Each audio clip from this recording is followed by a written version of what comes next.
So friends, finally start करते हैं आज इकोनॉमिक्स सेक्टर को। और इकोनॉमिक्स में हम आज सबसे पहले स्टार्ट करेंगे मुद्रास्फीति, इस इन्फ्लेशन। ठीक है, मुद्रास्फीति से हम स्टार्ट करेंगे इकोनॉमिक्स को। तो मुद्रास्फीति को हम कैसे पढ़ेंगे, मैं वो आपको गाइड कर देता हूँ। सबसे पहले हम पढ़ेंगे मुद्रास्फीति का अर्थ, फिर हम पढ़ेंगे इसके कारक, इसके बाद हम इसके प्रकारों को पढ़ेंगे, फिर इसकी मापन की विधि को पढ़ेंगे, हम इसको मापते कैसे हैं, फिर हम इसके प्रभाव को पढ़ेंगे, इसका क्या प्रभाव पड़ता है, फिर हम पढ़ेंगे कि आखिर इसको नियंत्रण कैसे करते हैं, इस पर नियंत्रण कैसे किया जाता है। ठीक है, उसके बाद वर्तमान प्रवृत्ति यानी इकोनॉमिक सर्वे में जो भी इसके लिए बातें आई हैं, और फिर सबसे एंड में हम पढ़ेंगे इसमें मंदी के बारे में। ठीक है, और जो भी विविध घटनाएं रहेंगी वो पढ़ेंगे। तो इस तरीके से हम कंप्लीट मनी इन्फ्लेशन यानी मुद्रास्फीति को पढ़ेंगे। ठीक है, चलिए फिर जानते हैं आखिर मुद्रास्फीति का अर्थ क्या होता है, इसकी परिभाषा क्या है। सिंपल सा अर्थ है, जब वस्तुओं एवं सेवाओं की कीमतों में वृद्धि होती है, ठीक है, तो वो महंगाई या मुद्रास्फीति कहलाती है। ठीक है, जैसे कि आज मैंने कोई पेन ख़रीदा, वो तो 10 रुपये का है। फिर जब वो पेन मेरा ख़त्म हो गया, मैं 1 महीने बाद मान लो पेन लेने गया और मैंने उससे पूछा ये पेन कितने का है, तो पेन जो था वो 5 से अब 10 रुपये का हो गया, यानी पेन पर 5 रुपये बढ़ गए। ठीक है, तो क्या हुआ, 5 रुपये बढ़ना मतलब महंगाई का बढ़ना।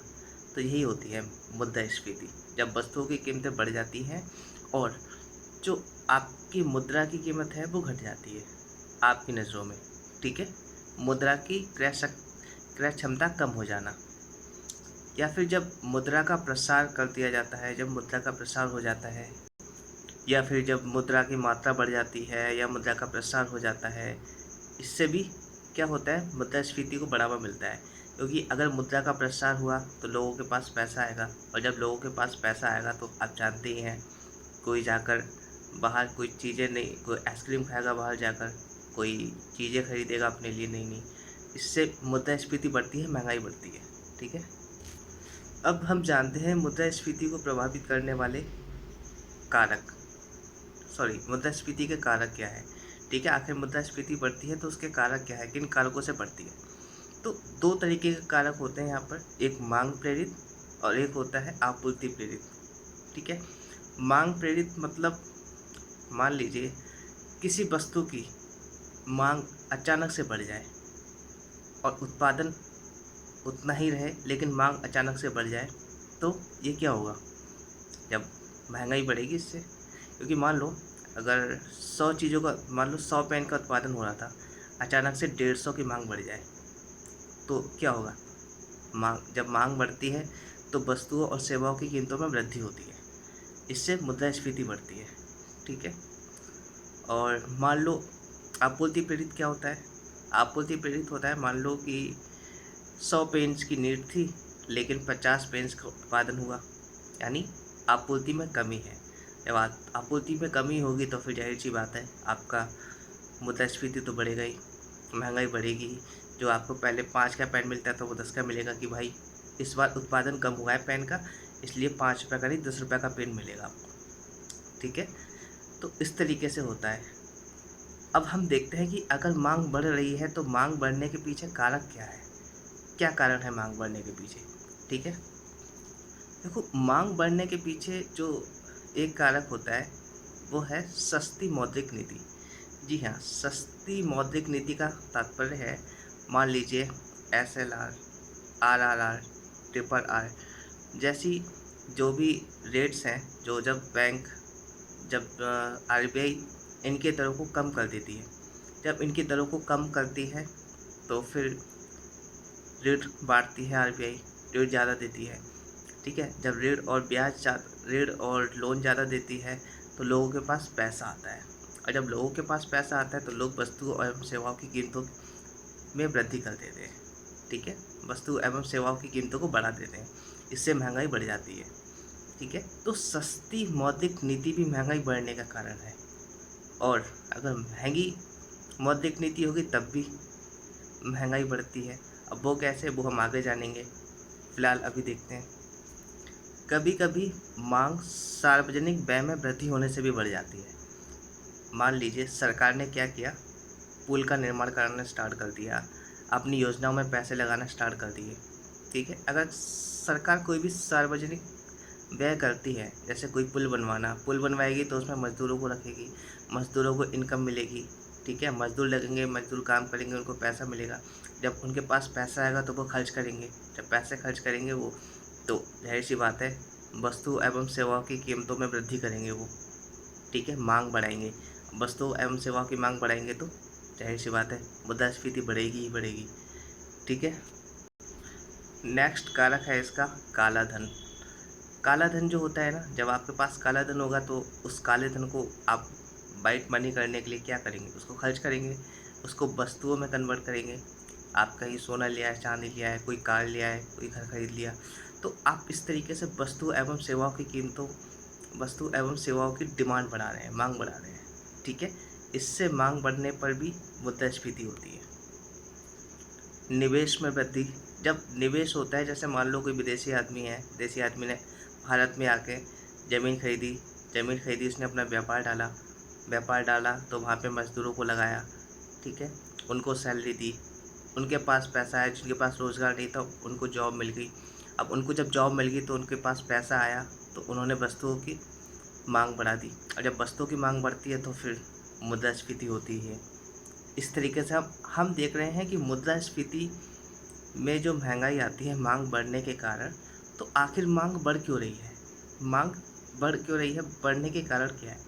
मांग बढ़ने का कारण है लोगों के पास पैसा आना। अब वो कैसे आ रहा है, हम वही देख रहे हैं कि आखिर वस्तुओं की मांग बढ़ क्यों रही है। ठीक है, तो अभी तक हमने देख लिया काला धन। ठीक है, जब काला धन होता है तो मांग बढ़ती है। सार्वजनिक व्यय में जब वृद्धि होगी तो मांग बढ़ती है। ठीक है, जब आरबीआई सस्ती मौद्रिक नीति जारी करती है तो फिर मांग में वृद्धि होती है। ठीक है, निवेश में वृद्धि होगी तो तब भी मांग बढ़ती है वस्तुओं की, और मुद्रास्फीति बढ़ती है इससे। जब सरकार करों में कमी कर देती है, ठीक है, जब करों में कमी कर देती है सरकार, तो जाहिर सी बात है, मान लो इस साल आपने मान लो 20 रुपये टैक्स में दे दिए, एग्जाम्पल के लिए लेते हैं। अब नेक्स्ट ईयर सरकार ने कहा ठीक है आपको 20 नहीं 10 रुपये देना टैक्स में। अब आपके पास 10 रुपये तो बच गए ना, अब आप क्या करेंगे? जब आपके पास 10 रुपये बचे हैं, जाहिर सी बात है उससे आप वस्तुओं की मांग बढ़ाएंगे, जाएंगे कुछ खरीदेंगे, कुछ सर्विस लेंगे। इससे क्या होगा? वस्तुओं एवं सेवाओं की मांग बढ़ेगी, और जब वस्तुओं एवं सेवाओं की मांग बढ़ेगी तो फिर जाहिर सी बात है महंगाई तो बढ़नी ही है। जनसंख्या में वृद्धि होना, जी हाँ, जब जनसंख्या में वृद्धि होती है, ठीक है, जनसंख्या में वृद्धि होती है तो भी वस्तुओं की मांग ज़्यादा बढ़ती है, क्योंकि मालथस साहब ने कहा था जनसंख्या गुणोत्तर श्रेणी में बढ़ती है और जो उत्पादन है वो समानांतर श्रेणी में बढ़ता है।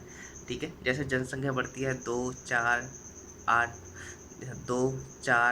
8, 16, 32, 64, इस तरीके से गुणोत्तर श्रेणी में बढ़ती है। ठीक है, और जो उत्पादन है वो समानांतर श्रेणी में बढ़ता है, जैसे कि 2, 4, 6, 8, 10, 12। एक टाइम पीरियड ऐसा आता है कि जनसंख्या और उत्पादन के बीच जो संबंध है ना, अंतर है, वो काफ़ी बड़ा हो जाता है। ठीक है, तो जनसंख्या वृद्धि भी महंगाई और मुद्रास्फीति को बढ़ावा देती है। निर्यात में वृद्धि, जी हाँ, जब निर्यात में वृद्धि होती है तो धन की आपूर्ति होती है। जब हमारे पास धन आता है, जब ज़्यादा धन आएगा तो हम वस्तु एवं सेवाओं की कीमत तो बढ़ाएंगे ही। ठीक है, तो ये हमने देखा कि वस्तु एवं सेवाओं की जो मांग बढ़ी, तो मांग कैसे बढ़ी? ठीक है, जैसा हम कह रहे थे कि मांग बढ़ने से भी मुद्रास्फीति बढ़ती है, तो अगर मांग बढ़ने से इन्फ्लेशन बढ़ता है तो मांग आखिर बढ़ी कैसे? तो अभी तक हमने देखा कि मांग आखिर कैसे बढ़ी। अब हम देखेंगे कि आपूर्ति कम होने पर महंगाई कैसे बढ़ती है।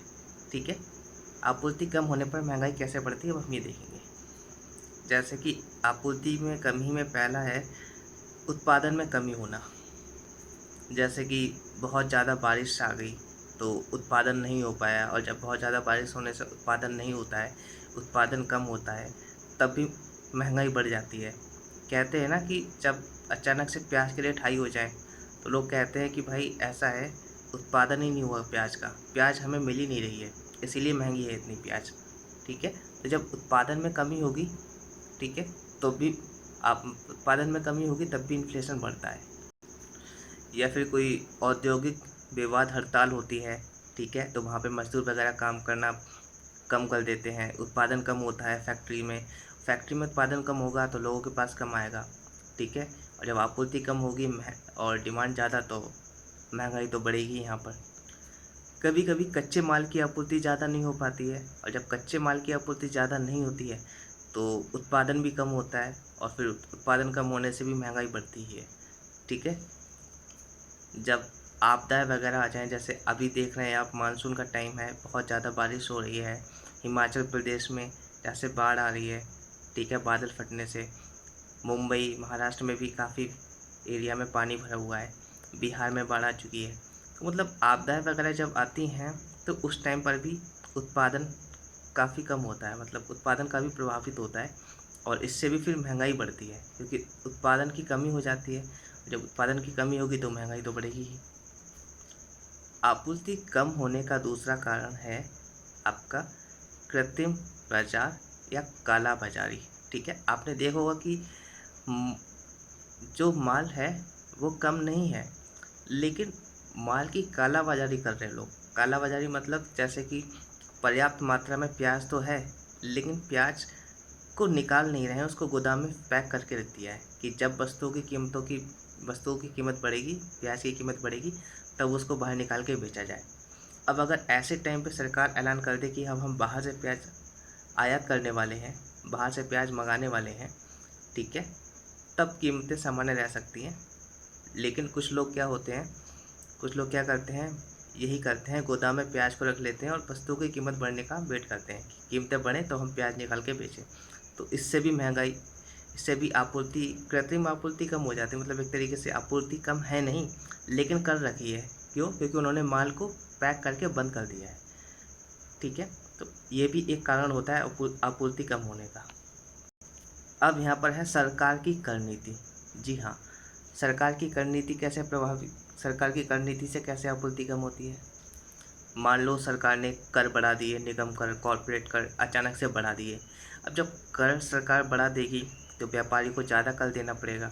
अब वो ज़्यादा कर से बचने के लिए क्या करेगा, सोचेगा यार इतना उत्पादन करने पर इतना तो सरकार को दे देना है, छोड़ो उत्पादन ही नहीं करेंगे ज़्यादा, जब कर कम करेंगे वो तब करेंगे, फिलहाल थोड़ा बहुत उत्पादन कर लेते, काम चलाओ। ठीक है, तो जब सरकार कर बढ़ा देती है तब भी उत्पादन कम होता है। ठीक है, कभी कभी क्या होता है, उत्पादन में गतिरोध आ जाता है। गतिरोध जैसे जैसे बिजली की कमी से उत्पादन में गतिरोध आ जाता है।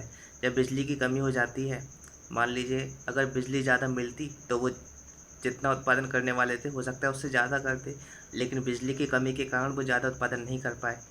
यातायात की कमी हो जाती है कभी कभी, कि आपके आसपास चीज़ें तो मिल रही हैं, लेकिन यातायात की कमी के कारण आप तक वो चीज़ें पहुंच नहीं पा रही हैं, इसलिए उनकी आपूर्ति आपके लिए कम है।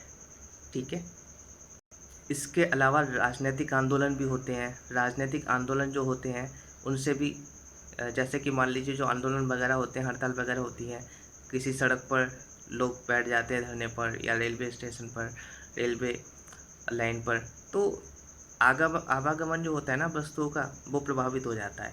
इससे भी फिर टाइम पर माल पहुंच नहीं पाता, और आपूर्ति की कमी, तो जो वस्तु है उसकी आपूर्ति कम हो जाती है जगह पर, इससे भी महंगाई बढ़ती है फिर। जी, कठोर मौद्रिक नीति। पहले हमने देखा था जब सरकार ने सस्ती मौद्रिक नीति कर दी तो लोगों के पास पैसा आ गया, तो उन्होंने मांग बढ़ा दी वस्तुओं की। अब क्या होगा, अब सरकार ने कहा ठीक है, अब कठोर मौद्रिक नीति लेके आते हैं हम। आरबीआई ने कहा कठोर मौद्रिक नीति लाएंगे। कठोर मौद्रिक नीति आई, ठीक है, इससे क्या हुआ, जो ऋण था वो महंगा मिलने लग गया। तो ऋण जब महंगा मिलने लग गया, ज़्यादा ब्याज दर लगने लग गई, तो लोगों ने फिर ऋण लिया नहीं, और जब ऋण नहीं लिया तो पैसे की कमी हो गई, और जब पैसे की कमी होती है तो फिर उत्पादन में कमी होती है, इन्वेस्टमेंट नहीं होता। ठीक है, उत्पादन में जब कमी हुई तो जाहिर सी बात है आपूर्ति कम होगी, और आपूर्ति कम होगी तो महंगाई बढ़ती है यहाँ से। तो जैसा कि जो अभी हम देख रहे हैं कि आपूर्ति कम होने से भी महँगाई बढ़ती है, तो ऐसे क्या कारक है जिनसे आपूर्ति कम हो जाती है? तो वही हम देख रहे थे, जैसे कठोर मौद्रिक नीति हो गई, ठीक है? कालाबाज़ारी, कृत्रिम अभाव हो गया, ठीक है? इस तरीके से हम देख रहे थे। सब्सिडी में कमी, जी हाँ, अगर सब्सिडी में कमी हो जाती है, तो क्या होता है ना, आजकल किसान सब्सिडी पर निर्भर हैं। सरकार अगर पैसा देती है, तो वो उसी तरीके से खेती किसानी करते हैं, उसी तरीके से माल तैयार करते हैं। अगर सब्सिडी कम मिलेगी उन्हें, तो इसका नुकसान क्या होगा? खेती कम होगी, माल कच्चा माल कम तैयार होगा, यानी जो वस्तु की आपूर्ति है वो कम हो जाएगी, उत्पादन कम होगा तो आपूर्ति कम होगी, इससे फिर महंगाई बढ़ेगी, ठीक है? आयात और निर्यात, इससे भी आपूर्ति कम होती है। कैसे? जैसे कि मान लीजिए भारत के लोगों ने, भारत की सरकार ने जो प्याज थी, प्याज को काफ़ी मात्रा में बाहर विदेशों में निर्यात कर दिया, ठीक है? और जब हमने प्याज को निर्यात कर दिया बाहर, तो हमारे पास तो घर में प्याज बची ही नहीं, आपूर्ति कम हो गई प्याज की। जब प्याज की आपूर्ति कम होगी तो क्या होगा? महंगाई बढ़ेगी। तो ये सभी कारक थे जिनके बढ़ने से महंगाई, जिनसे आपूर्ति कम होती है, ठीक है? आपूर्ति कम होने के जो कारक थे वो मैंने आपको बता दिए। मांग बढ़ने के क्या कारक थे वो भी मैंने आपको बता दिए। और जब मांग बढ़ती है, आपूर्ति कम होती है, तब इन्फ्लेशन आता है, तब मुद्रास्फीति बढ़ती है। इसके अलावा अन्य कारक भी हैं, वो भी हम एक बार देख लेते हैं। अन्य कारक में है जैसे मजदूरी लागत बढ़ना। मजदूरी लागत जब बढ़ जाती है तो मजदूरों के पास पैसा आता है। पहले जो वो चीज़ नहीं खरीद पा रहे थे, जो वस्तु नहीं ले पा रहे थे, फिर वो भी वो वस्तु लेने लग जाते हैं, ठीक है? इससे वो वस्तुओं की मांग बढ़ा देते हैं, और वस्तुओं की मांग बढ़ती है तो फिर इन्फ्लेशन बढ़ता ही है। परिवहन लागत, जी हाँ, परिवहन लागत, जैसे कि आप जानते हैं जब पेट्रोल डीजल के दाम बढ़ जाते हैं, ठीक है? जब पेट्रोल और डीजल के दाम बढ़ेंगे तो जाहिर सी बात है परिवहन लागत भी बढ़ेगी। क्यों? परिवहन किस पर डिपेंड है? पेट्रोल और डीजल पर। जब इसी के रेट बढ़ जाएंगे तो वो किराया भी तो बढ़ेंगे ना। जब किराया बढ़ेगा तो इससे भी फिर जब किराया किराया बढ़ता है तो किराया बढ़ने से भी फिर इन्फ्लेशन बढ़ता है। अन्य कारकों में है अप्रत्यक्ष करों में वृद्धि। मान लीजिए पहले क्या था, सरकार 1 रुपये टैक्स लेती थी। अब वो सरकार ने, तो मान लीजिए कोई चीज़ है, सरकार ने 1 रुपये टैक्स लिया, 4 रुपये की चीज़ थी, तो 4 + 1 = 5 रुपये की मिली, ठीक है? अब मान लीजिए सरकार ने उस पर 1 रुपये टैक्स और बढ़ा दिया, यानी 2 रुपये टैक्स कर दिया। अब वो 4 रुपये + 2 रुपये = 6 रुपये में चीज़ मिली, तो महंगाई तो बढ़ गई ना डायरेक्टली, 6 रुपये तो हो गए ना। तो इस तरीके से भी महंगाई बढ़ती है अगर सरकार अप्रत्यक्ष करों को भी बढ़ा देती है तो, ठीक है? तो ये कारक थे जिनसे महंगाई बढ़ती है, ठीक है? मांग प्रेरित, आपूर्ति प्रेरित और अन्य कारक हमने देख लिए हैं। मुद्रास्फीति बढ़ने के क्या कारक हैं? तो दोस्तों नेक्स्ट पार्ट में हम देखेंगे इसके प्रकार, मुद्रास्फीति के प्रकार, और आगे हम इसको कंप्लीट करेंगे मुद्रास्फीति को, ठीक है? बने रहिएगा। Thank you so much.